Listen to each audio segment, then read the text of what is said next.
Boneka arwah atau spirit doll tengah ramai diperbincangkan publik belakangan ini.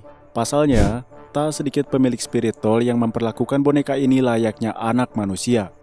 Kepemilikan spirit doll menuai pro dan kontra di tengah masyarakat karena selain harganya yang tidak murah, boneka ini juga lekat dengan karakteristik supranatural, seperti anggapan adanya arwah yang tinggal di dalam spirit doll. Anggapan bahwa spirit doll mampu memberikan kemakmuran, popularitas, membawa nasib baik, dan sebagainya. Sebelum kamu ikut-ikutan tren mengadopsi spirit doll, sebaiknya kamu simak dulu fakta-fakta yang telah kami rangkum tentang spirit doll dalam ulasan berikut ini.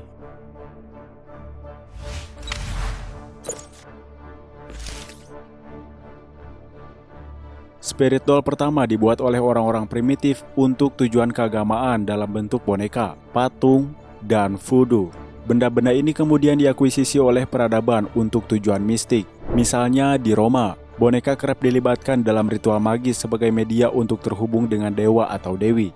Di Mesir, para mistikus menggunakan boneka dalam upacara keagamaan, pelepasan spiritual, dan untuk mengutuk orang-orang tertentu.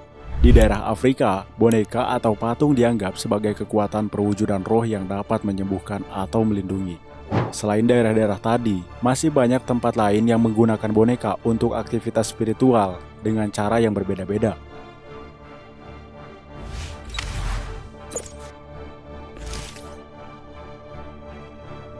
Pada tahun 2006, seorang seniman bernama Barb Kobe membuat kelas yang ia beri nama Medicine Dolls, How to Make Healing Dolls for Yourself.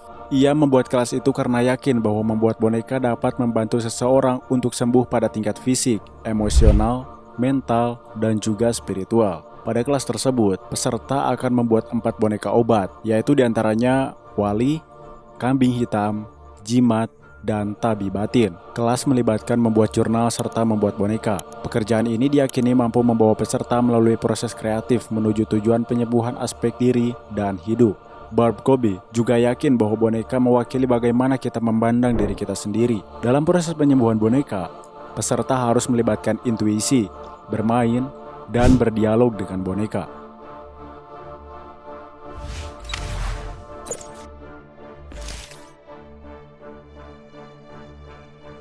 Film-film yang melibatkan boneka, seperti Annabelle, membuat banyak orang mencari boneka dengan kekuatan supranatural. Boneka-boneka ini membawa daya tarik yang tidak dimiliki boneka biasa, karena boneka bernyawa seperti ini membutuhkan bukti, setidaknya dari sebuah cerita, agar dapat meyakinkan calon pembeli.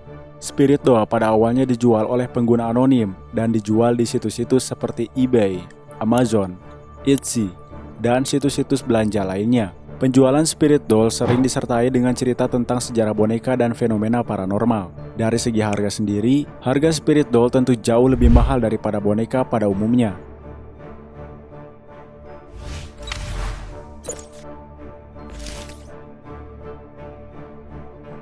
Oleh sebagian orang, spirit doll diyakini dihuni oleh roh yang menawarkan bantuan dan bimbingan. Sebagai gantinya, pemilik spirit doll harus memberikan rasa hormat padanya. Pemilik spirit doll perlu memberikan persembahan seperti buah, makanan, bunga, dan lain sebagainya.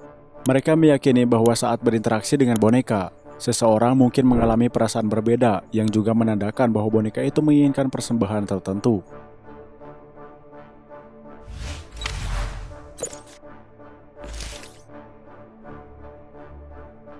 Tren mengadopsi spirit doll di Indonesia menuai pro dan kontra dari masyarakat umum. Ada yang berpendapat bahwa boneka tidak selayaknya mendapatkan perlakuan istimewa layaknya makhluk hidup.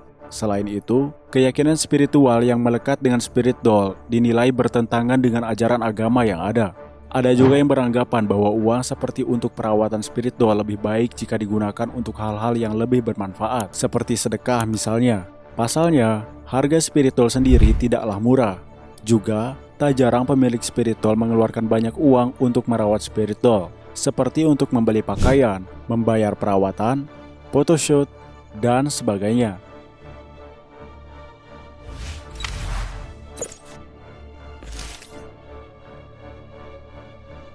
Meskipun sedang viral, ada baiknya kamu berhati-hati dan tidak sembarangan ikut-ikutan tren ini. Apalagi jika beranggapan bahwa mengadopsi spirit doll bisa menjadi jalan pintas untuk mendapatkan kemakmuran.